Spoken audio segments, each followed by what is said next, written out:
이제 사도행전 강해가 거의 막바지에 다다랐습니다. 오늘 27장을 강해하고 다음 주에 마지막 28장을 끝으로 사도행전 강해가 마치게 되는 것이지요. 그래서 오늘 본문 말씀은 이제 바울이 로마에서도 복음을 전하기 위해 로마로 압송되는 과정을 이렇게 이야기해 주고 있습니다. 그런데 우리가 본문을 읽어서 잘 알지만 이 로마로 가는 길이 결코 순탄한 길은 아니었습니다. 이 최종 목적지인 로마로 가기 위해 배편을 타고 이동하고 있는데 바울이 탄 배가 큰 풍랑을 만났기 때문입니다.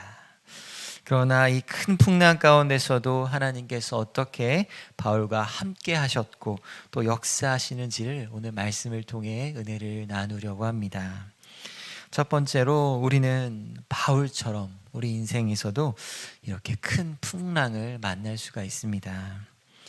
오늘 본문의 이야기는 1차적으로는 바울이 로마로 가는 과정 중에 일어난 일입니다. 하지만 동시에 오늘 본문의 이야기는 우리 인생의 모습을 나타내고 있다라고도 할 수 있습니다. 우리 삶에도 바울이 만난 것과 같은 그 큰 폭풍을 마주할 때가 종종 있기 때문입니다. 다시 말해 오늘 본문의 이야기가 때때로 나의 이야기가 될 수 있다는 것이죠. 어쩌면 오늘 여기 계신 성도님들 중에는 지금 이렇게 큰 폭풍과 같은 일을 겪고 계신 분이 계실지도 모르겠습니다. 그래서 오늘 말씀이 인생의 폭풍이 찾아오게 될 때 위로가 되고 힘이 되는 말씀이 되었으면 좋겠습니다. 그럼 오늘 본문에서 이 바울이 탄 배는 왜 이 폭풍을 만나게 되었을까요? 그냥 운이 없어서, 정말 재수가 없어서 이런 폭풍을 만난 것일까요? 그렇지 않습니다. 바울 일행이 폭풍을 만나게 된 과정과 그 이유를 본문이 이야기하고 있습니다. 먼저는 27장 1절에 보면 바울은 다른 죄수들과 함께 배를 타고 이달리아로 압송되는 과정에 있었습니다. 그런데 바울이 살던 시대에는 오늘날처럼 배를 타든지 비행기를 타든지 직항으로 로마가 있는 이태리까지 갈 수 있는 게 아니었습니다. 당시 배는 이렇게 기름 엔진으로 움직이는 것이 아니라 바람을 타고 항해를 해야 했기 때문입니다. 그래서 바람을 따라 여러 항구들에 정박하면서 가야 하는 험난한 먼 길이었던 것입니다. 그래서 2절에 보면 바울이 탄 배가 항해할 새 3절에 이튿날 시돈이라는 곳에 도착했습니다. 4절에는 거기서 떠나려다가 맞바람을 피하여 구브로 해안을 의지하여 항해하였다 이야기합니다. 그리고 5절 하반절에 보면 루기아의 무라라는 곳에 정박했습니다. 특별히 바울 일행이 무라라는 곳에 도착한 것은 이제 이달리아로 가는 더 큰 배로 옮겨 타기 위해서였습니다. 그래서 6절에 바울을 압송하는 이 백부장은 이달리아로 가려 하는 이 알렉산드리아 배를 타게 했습니다. 그런데 큰 배를 탔다고 해서 이 항해가 순조롭게 되는 것은 아니었습니다. 7절에 보면 풍세가 허락하지 않아 배가 더디 갔다 이야기합니다. 8절에 보면 간신히 그 연안을 지나 미항이라는 곳에 이르렀다 이렇게 이야기합니다. 이렇게 8절까지의 이야기는 마치 앞으로 바울 일행에게 닥칠 그 큰 풍랑을 예고하는 것처럼 보여집니다. 앞으로 마주하게 될 바닷길이 쉽지 않음을 이야기하고 있습니다. 그래서 오늘 본문 9절에 보면 절기가 이미 지났으므로 항해하기가 위태하다 이렇게 이야기합니다. 다시 말해 당시에는 항해를 잘 할 수 있는 절기가 있었습니다. 오늘날처럼 거의 1년 365일을 배를 타고 비행기를 타고 이동할 수 있는 게 아니었습니다. 바람에 따라 배를 타고 안전하게 운행할 수 있는 그 시기가 몇 개월 단위로 따로 정해져 있었습니다. 그래서 특정 시기가 지나면 바람이 바뀝니다. 그래서 항해가 위태롭게 되거나 아니면 항해하기가 아예 불가능한 그런 시기들이 있었던 것입니다. 그런 의미에서 바울이 이 배를 탔을 때는 그 시기가 항해하기에는 위태로운 그런 시기였습니다. 그래서 지금 바울 일행이 미항이라는 이곳에 이르는 과정까지도 사실 여러 날 지체되어서 간신히 도착했음을 성경은 이야기해 주고 있습니다. 또 바울은 그의 선교 여행에 있어서 사실 여러 차례 이렇게 배를 타고 이동한 경험이 있는 사람이었습니다. 바울은 배가 파선해 버린 경험도 여러 차례 했다고 고백합니다. 그러기에 바울은 더 이상 항해를 여기서 진행했다가는 큰 위험에 처할 것을 직감하였습니다. 우리 9절부터 10절과 11절 말씀 같이 읽도록 하겠습니다. 여러 날이 걸려 금식하는 절기가 이미 지났으므로 항해하기가 위태한지라 바울이 그들을 권하여 말하되 여러분이여 내가 보니 이번 항해가 화물과 배만 아니라 우리 생명에도 타격과 많은 손해를 끼치리라 하되 백부장이 선지장과 선주의 말을 바울의 말보다 더 믿더라. 아멘. 말씀해 보면 바울은 세 가지의 손해를 이야기하고 있습니다. 이번 항해가 화물과 배와 그리고 생명에 이르기까지 타격과 손해를 끼치리라 하는 것입니다. 이러한 바울의 이야기는 단순히 자신의 경험과 생각에서 나온 말은 아니었을 것 같습니다. 다시 말해 이 바울의 예언과 같은 말은 하나님께서 바울에게 깨닫게 하신 말씀이었습니다. 왜냐하면 앞으로 이루어질 일들을 보면 바울의 말이 마치 예언처럼 하나하나 나타나게 될 것이기 때문입니다. 이러한 사실을 알았기에 바울은 더 이상 항해를 나가지 말 것을 권하고 있습니다. 이 헬라어 원어에 보면 바울이 권했다라는 표현이 미완료 시제로 되어 있습니다. 미완료 시제로 되어 있다는 것은 바울이 한 번 말한 게 아니라는 것입니다. 항해를 중단할 것을 여러 번 계속해서 반복하여 권한 것입니다. 그러나 바울의 이러한 권면에도 불구하고 백부장은 바울의 말이 아닌 선장과 선주의 말을 더 믿었다라고 이야기합니다. 선장과 선주는 12절에 보면 그들이 머물고 있는 이 항구가 겨울을 지내기에 불편하다라고 이야기합니다. 그래서 지금 당장 이달리아로 떠나자는 것은 아니라 조금만 더 한 번 더 배를 타고 가서 베닉스라는 곳에서 겨울을 지내자라는 생각이었습니다. 사실 이 베닉스라는 곳은 그렇게 먼 곳은 아니었습니다. 순풍만 불어준다면 하루면 도착할 수 있는 그런 항구였다고 합니다.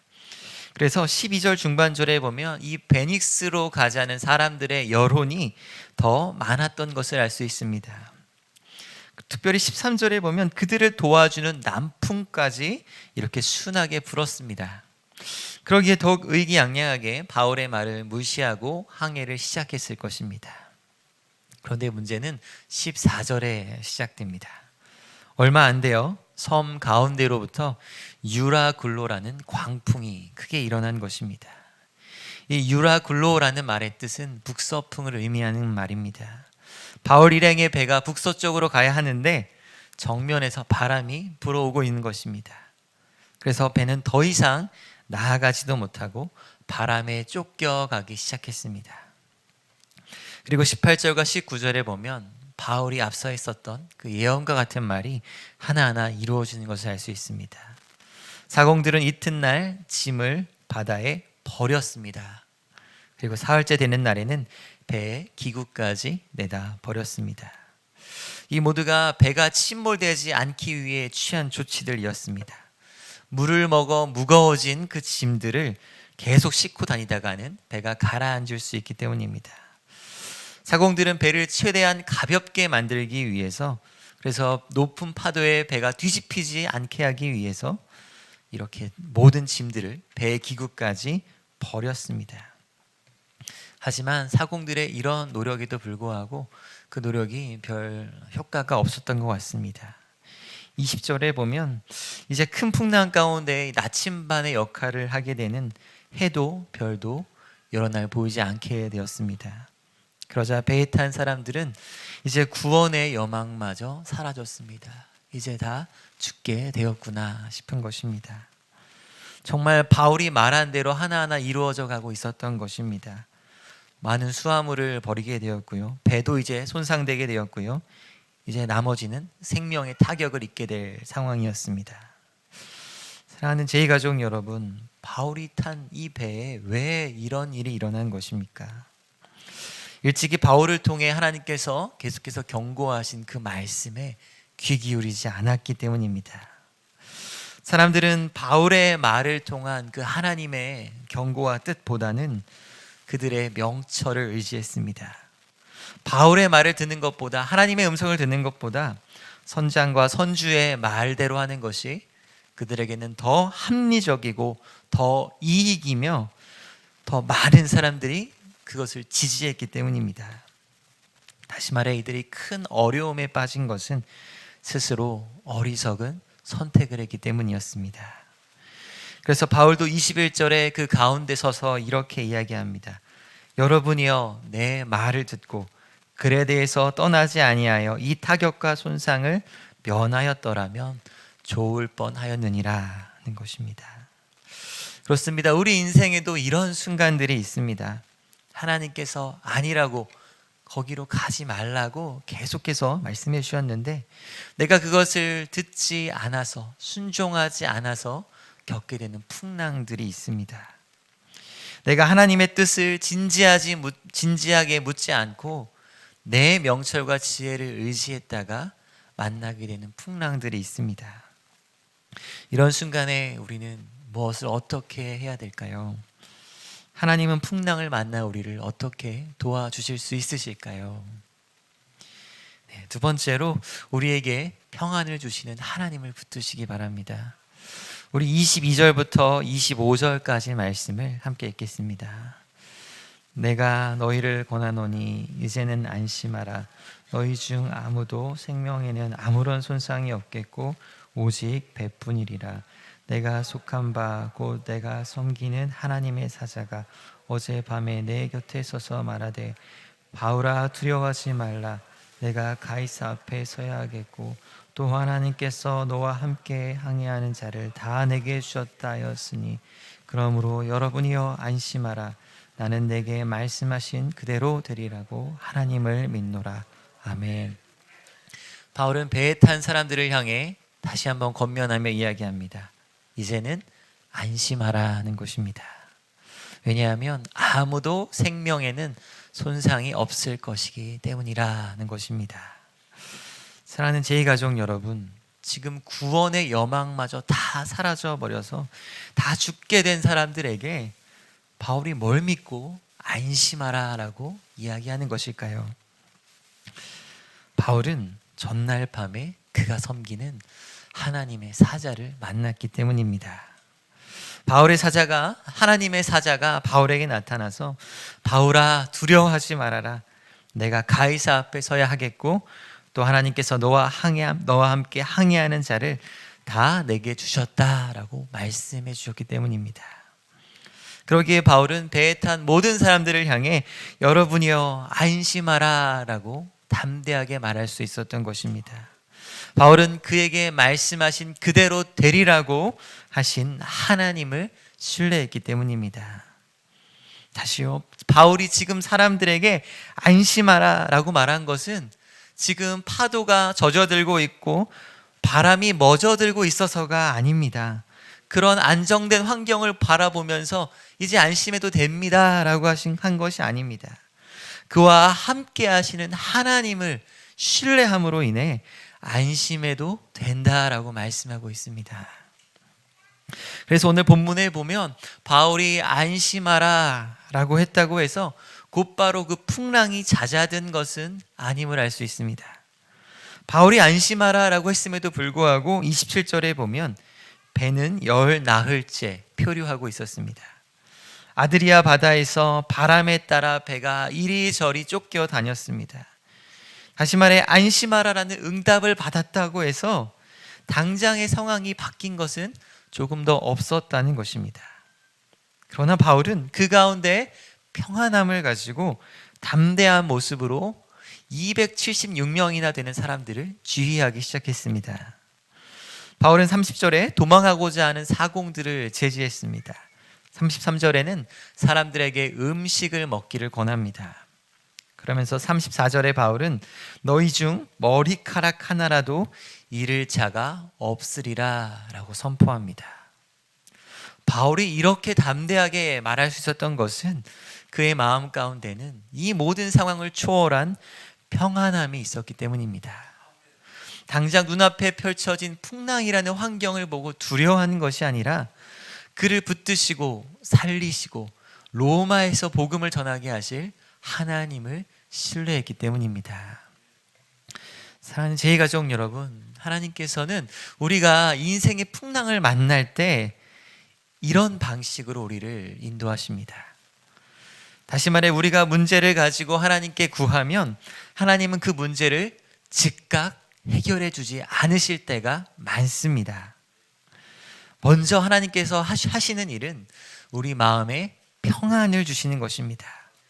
내가 너와 함께하니 안심하라, 두려워 말라, 그 말씀 우리에게 먼저 주십니다. 그래서 하나님을 만난 그리스도인은 당장 문제가 해결되지 않더라도 하나님께서 일하실 것이다 라는 그 믿음으로 먼저 안심을 합니다.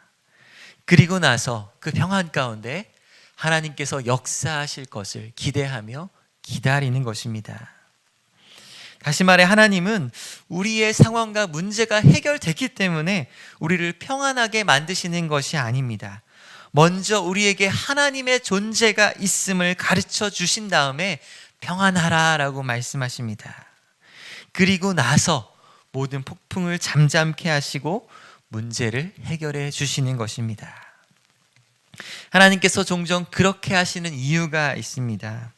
우리가 안정된 환경을 바라보면서 평안을 구하며 평안하게 살아가는 것이 아니라 안정된 환경을 주실 하나님을 믿고 신뢰하게 하기 위해서인 것입니다. 찬송가 413장에 보면 내 평생에 가는 길이란 찬양이 있습니다. 내 평생에 하나님 주시는 평안함을 노래한 찬양입니다. 찬송가의 1절 가사는 이렇습니다. 내 평생에 가는 길 순탄하여 늘 잔잔한 강 같든지 큰 풍파로 무섭고 어렵던지 나의 영혼은 늘 편하다.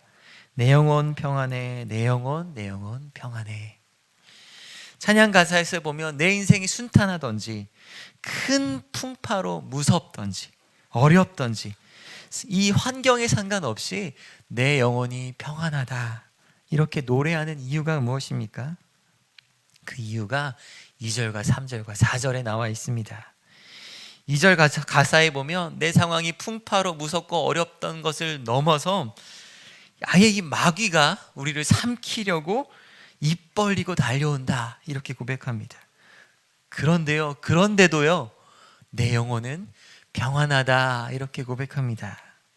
왜냐하면 이 마귀의 권세를 무너뜨리고 승리하신 우리 주 예수가 우리의 대장 되시기 때문이다 라고 고백합니다. 이 대장 되신 예수께서는 또 어떤 일을 하셨습니까?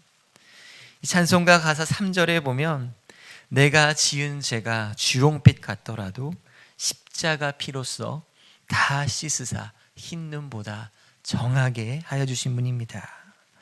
그래서 4절 가사에는 공중에 구름이 일어나고 큰 나팔이 울릴 때 주 예수가 세상을 심판해도 내 영은 겁이 없다라고 담대하게 선포합니다. 왜냐하면 예수님께서 십자가 보혈로 나를 의롭다고 칭해 주셨기 때문입니다. 다시 말해 현재 풍랑이 일어나고 마귀가 입 벌리고 달려오는 그 상황과 환경 가운데서도 우리는 평안할 수 있다라는 것을 이 찬송가는 알려주고 있습니다. 그것은 당장 어떤 문제가 해결되어서가 아닙니다. 바로 대장 되신 예수님이 나와 함께 계시기 때문입니다.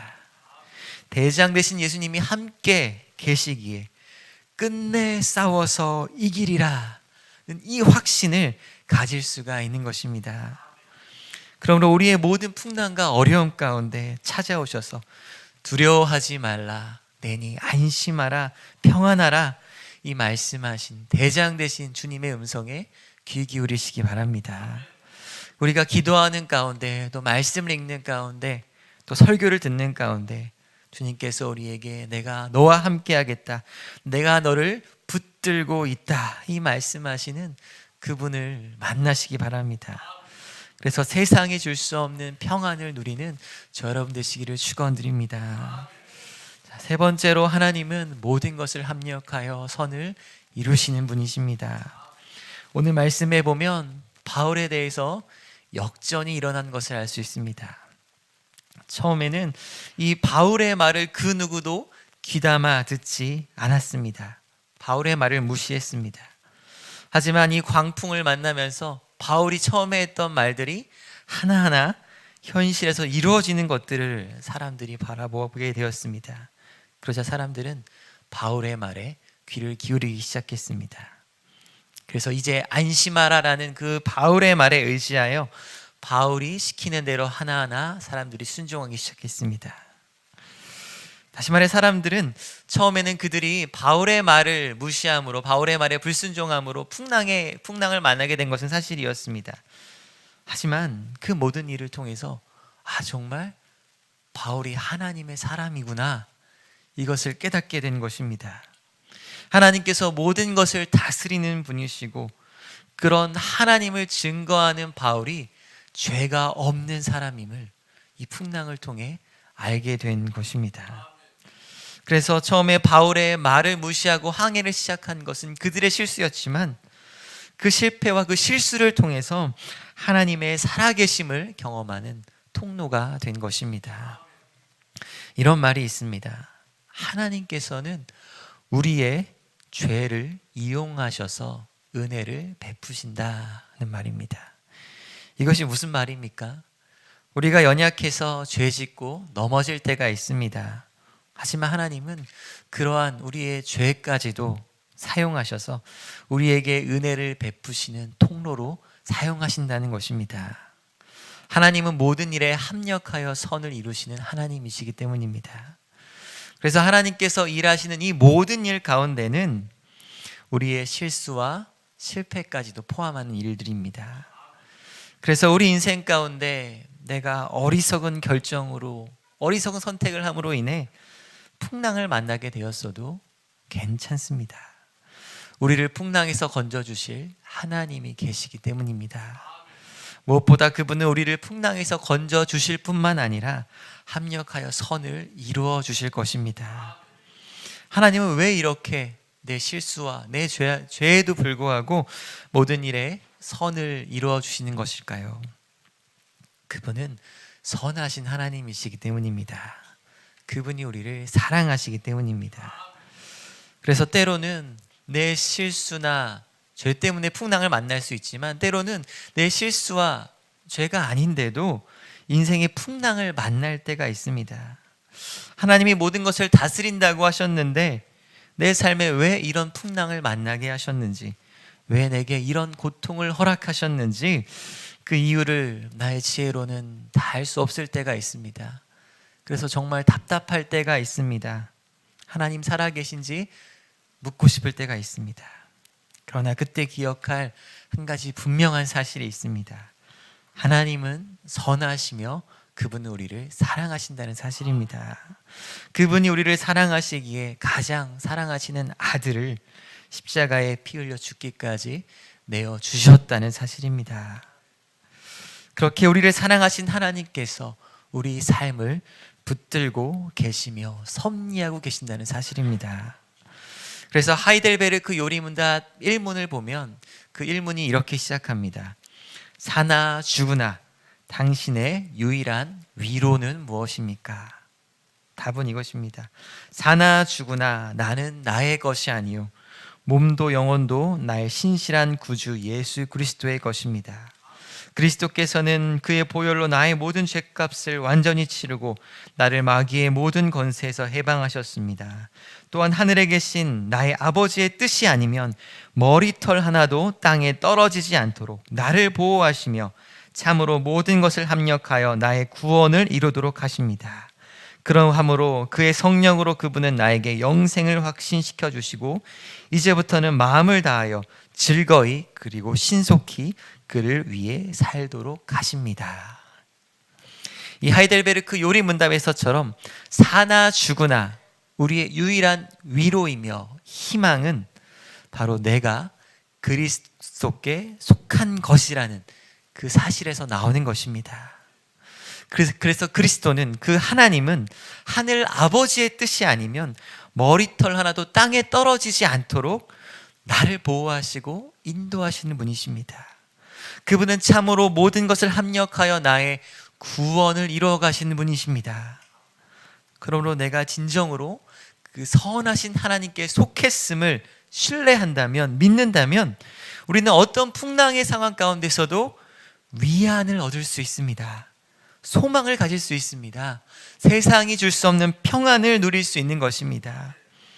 우리가 풍랑 가운데 주님을 찾고 주님을 붙들 때 주님은 우리를 향해 너는 내 것이란다 말씀하시며 우리를 더 큰 권능으로 붙들고 계시기 때문입니다. 그러기에 우리의 몸과 영혼은 바로 주님의 것입니다. 누구도 우리를 주님의 손에서 빼앗을 수 없는 것입니다. 그러므로 인생의 풍랑을 만났을 때 두려워하지 말고 주님 안에서 안심하시기 바랍니다. 하나님의 뜻이 아니면 머리털 하나라도 땅에 떨어지지 않도록 그분이 나를 지키시며 보호하실 것이기 때문입니다. 이제 말씀을 정리하겠습니다. 우리의 인생은 파도와 같습니다. 파도를 하나 넘으면 다른 파도가 계속해서 나를 찾아옵니다. 우리 인생의 풍랑은 내 실수와 실패 때문에 찾아올 수도 있고 또 내 실수와 상관없이 찾아올 수도 있습니다. 중요한 것은 그 풍랑 한가운데서도 우리에게 평안을 주시고 우리를 붙드시는 하나님을 만나는 것입니다. 하나님을 만난 사람은 이 풍랑을 초월한 하늘의 평안을, 그 샬롬을 누릴 수 있습니다. 당장 환경은 아무것도 변한 것이 없지만 함께 하시는 하나님으로 인해 우리는 평안한 것입니다. 또 풍랑 가운데서도 앞으로 일하실 하나님을 기대하며 신뢰하기에 평안한 것입니다. 오늘 본문에 바울에게 나타나셔서 안심하라, 두려워 말라 이 말씀하신 하나님께서 동일하게 우리를 붙들고 계십니다. 하나님은 우리를 향해 너는 내 것이다 말씀하시면서 우리의 연약함과 죄와 실수까지도 선용하셔서 모든 것에 합력하여 선을 이루시는 하나님이 되십니다. 우리가 속한 하나님은 선하시며 우리를 끝까지 사랑하시는 분이심을 신뢰하시기 바랍니다. 그러므로 그분께 우리의 인생을 온전히 맡겨드리며 인생의 수많은 풍랑 가운데서도 그리스도의 평강이 우리의 마음과 생각을 지키시기를 축원드립니다.